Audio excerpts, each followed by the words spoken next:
झारखंड में निकाय चुनाव की रणभेरी बजते ही तमाम प्रत्याशी अब नामांकन करने के लिए पहुंच रहे हैं और अपनी दावेदारी पेश कर रहे हैं।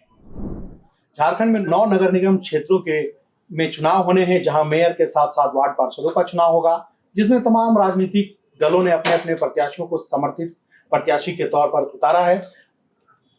नमस्कार, जोहार, आप देख रहे हैं प्रभात खबर, मैं प्रदीप, और आज हम इसी पर चर्चा करेंगे और हमारी कोशिश होगी कि हर दिन निकाय चुनाव से जुड़ी अपडेट्स आप तक पहुंचाएं। कहां क्या हुआ, कहां क्या कुछ समीकरण बन रहे हैं, बिगड़ रहे हैं, उस पर भी चर्चा करेंगे। हमारे साथ अभिषेक आनंद। अभिषेक, सबसे पहले रांची से शुरुआत करते हैं। आज किन किन बड़े नेताओं ने मेयर के लिए नामांकन किया रांची नगर निगम क्षेत्र से, या वार्ड पार्षद के लिए भी कुछ ऐसी अलग तस्वीर या अलग कैंडिडेट जो नजर आया, उस पर विस्तार से एक एक करके बताते चले। जी प्रदीप, आपको बताना चाहूँगा कि रांची समाहरणालय का माहौल जी पिछले 3-4 दिनों से बदला हुआ है। जी ऐसा लग रहा है कि जैसे वहाँ कोई मेला लगा हुआ है। जी हर वार्ड से 15-20 से ज़्यादा, 20 की संख्या से ज़्यादा लगभग जो उम्मीदवार हैं, वार्ड पार्षद जो लड़ना चाहते हैं, वो नामांकन करने के लिए वहाँ पहुँच रहे हैं। आज भी वहाँ पर अच्छा खासा भीड़ नजर आया।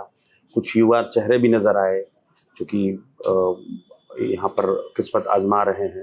लेकिन सबसे खास बात आज की ये रही कि कांग्रेस समर्थित उम्मीदवार रमा खलको, जो कि पूर्व मेयर भी रह चुकी हैं, उन्होंने आज एक बार फिर पर्चा दाखिल किया है, अपना नामांकन भर लिया है। और इसके साथ ही कुछ कई और चेहरे हैं, जैसे कि देवी दयाल मुंडा, हम लोग जानते हैं कि छात्र राजनीति करते रहे हैं, रांची में एक जाना पहचाना नाम है, तो उन्होंने भी नामांकन किया है। और इसके अलावा कई वार्ड से पार्षद के लिए भी नामांकन वहाँ पर किए गए हैं।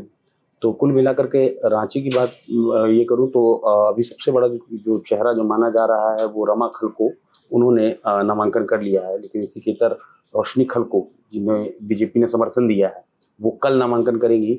और अंतु तिर्की, इन्होंने भी फॉर्म खरीदा है, जिसे जेएमएम का समर्थन मिल रहा है, ऐसा बताया जा रहा है, वो भी कल नामांकन करेंगे। और आपको मैं ये भी बता दूं कि कल नामांकन का आखिरी दिन है। तो अब तक जो कल शाम तक की जो रिपोर्ट थी, तो वो 1400 से ज़्यादा नामांकन हो चुके हैं झारखंड भर में। और उम्मीद है कि आज ये संख्या 1800 से 1900 के बीच में पहुंच जाए। तो कल आखिरी दिन रहेगा नामांकन को लेकर के, और उसके बाद 7 तारीख को स्क्रूटनी होगी।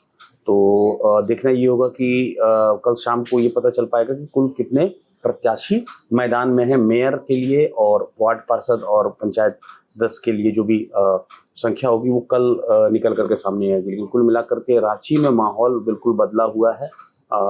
हर दल अपनी एड़ी चोटी की जोर लगा रहा है, क्योंकि लंबे अरसे के बाद मेयर चुनाव यहाँ पर हो रहा है, वार्ड चुनाव यहाँ पर हो रहा है, तो कोई भी इस मौके को हाथ से जाने देना नहीं चाहता है।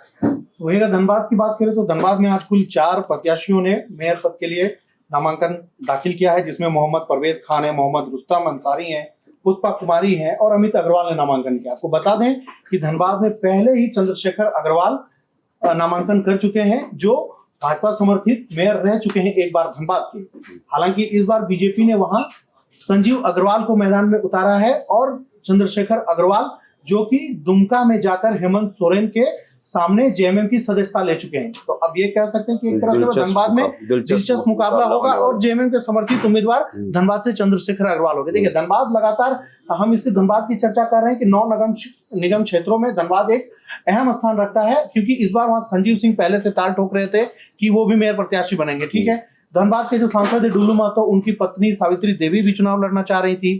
तो हालांकि बीजेपी ने उन दोनों को हरी झंडी नहीं दी, अभी तक दोनों में से किसी ने नामांकन नहीं किया। तो सब बताया जा रहा है कि संजीव अग्रवाल जो है डुल्लू महतो के करीबी हैं, तो इस बात में कितनी वो सच्चाई है? देखिए, राजनीतिक दल के हालांकि वो सिर्फ एक प्रदेश कार्य समिति के सदस्य हैं, वो कोई बड़े पोर्टफोलियो के नेता नहीं गिने जाते हैं। लेकिन चूंकि डुल्लू महतो की बात करें तो देखिए, डुल्लू महतो पिछला बार भी जब वो धनबाद के सांसद नेता विधायक हुआ करते थे बागमारा के, तब भी उनकी पत्नी सावित्री देवी की पूरी तैयारी थी कि वो धनबाद से मेयर का इलेक्शन लड़े। लेकिन परिस्थितियां ऐसी बनी कि फिर वो वहां पे भी चुनाव लड़े। अब सबसे बड़ी बात, आज 3 फरवरी है, 3 फरवरी को संजीव सिंह ने ऐलान किया था कि वो नॉमिनेशन करेंगे, लेकिन उन्होंने भी नॉमिनेशन नहीं किया। और कुछ दिन पहले, 2 दिन पहले ही उनके घर पे बम फेंका जाता है, आरोपियों की तलाश होती है, कई तरह के ड्रामेटिक, मतलब धनबाद में जैसे कि मेयर चुनाव में किसी के नेता के घर में बमबाजी तक हो गई। तो धनबाद का ये है। वहीं जमशेदपुर का भी बात कर लेते हैं अभिषेक, कि जमशेदपुर से अगर हैवीवेट कैंडिडेट की बात करें तो बन्ना गुप्ता जो कि इस राज्य के मंत्री रह चुके हैं, उनकी पत्नी ने भी वहां से नामांकन किया है। कर दिया है। और आप भी, और दूसरा चीज ये है कि वहां पे एक हिदायत खान जो जुगसलाई नगर परिषद क्षेत्र आता है, हिदायत खान की पत्नी है, उन्होंने भी वहां पे अध्यक्ष पद के लिए नॉमिनेशन कर दिया है। और इसी तरह से पलामू में भी कई बड़े प्रत्याशियों ने नामांकन किया है। इसी तरह से अब रांची का चर्चा इसलिए बार बार हो रहा है कि देखिए रांची राजधानी क्षेत्र है, ठीक है, यहाँ पे भी कई अलग अलग तरह के कैंडिडेट देखने को मिले। जैसे देखिए देवीदयाल मुंडा की आप बात किए, देवीदयाल मुंडा बीजेपी में भी रह चुके हैं, बार वकील हैं, वो तो बार एसोसिएशन का भी चुनाव में वो लड़ते रहे, विधानसभा का भी चुनाव वो लड़ चुके हैं। फिर एक तस्वीर ये दिखी कि एक युवा प्रत्याशी है जो वार्ड 25 से वो नॉमिनेशन किया, और वो डीयू में उन्होंने पढ़ा। उन्होंने अपनी बातचीत में कहा कि डीयू के इलेक्शंस को वो नजदीक से देखती रही है, और उसके बाद उन्होंने दिल्ली म्युनिसिपल कॉर्पोरेशन की काम का भी जिक्र करते हुए कहा कि वो भी बेहतर कुछ करना चाहती है। तो और अभिषेक, ये निकाय चुनाव से जुड़ी जानकारी और जो कुछ भी हम दर्शकों, प्रभात खबर के दर्शकों को देना चाहते हैं वो हम दे सकते हैं। अब जैसा कि कई ऐसे वार्ड हैं रांची में जो कि महिला के लिए आरक्षित हो गए हैं, जैसे ये भी देखने को मिला वहां पर समाहरणालय में कि जो वार्ड के जो पूर्व पार्षद रह चुके हैं, वो अपनी पत्नी को मैदान में खड़ा किए हुए हैं और खुद पीछे से बैकअप कर रहे हैं। तो इस तरह के अलग अलग कैंडिडेट हमें देखने को मिले। बड़ी रंग बिरंगी तस्वीर वहां से सामने आ रही है, और कल एक बार फिर वहां पर हम जाएंगे, और 2 बड़े नामांकन होने हैं कल, तो उसे भी हम कवर करेंगे और पल की अपडेट जो है हम देते रहेंगे। प्रभात खबर की ये कोशिश होगी कि पूरे निकाय चुनाव के दौरान आपको हर दिन की अपडेट्स के साथ आपको बताते रहे कहां से कितने लोगों ने नॉमिनेशन किया, कहां से कितने लोगों ने नाम अपना वापस लिया, और किस किस कैंडिडेट के बीच मुकाबला होगा, और इसके बाद मतदान और मतगणना की तैयारी तो हम आपको पूरी तरीके से दिखाएंगे ही दिखाएंगे। और ऐसे ही नगर निकाय के चुनाव के अपडेट्स के लिए आप प्रभात इसके साथ ही मैं रुकना चाहूंगा, इसके साथ ही हम सभी वार्ड में भी जाने की कोशिश करेंगे, वहां की समस्याओं से आपको अवगत कराएंगे, पार्षद पूर्व पार्षद उनसे बात करेंगे, जानेंगे, जनता के सवाल होंगे, वो सारी कुछ बातें हम यहाँ पर आपके सामने आकर रखेंगे। लेकिन एक खास बात यह है कि 23 फरवरी वोटिंग होनी है, और ये दिन आपको भूलना नहीं है, वोट करने जरूर जाए। कि शहर और नगर सरकार के निकाय चुनाव को, क्योंकि शहर की सरकार बनानी होती है और नगर की सरकार आपको बनानी होती है, इसलिए आप मतदान जरूर करें।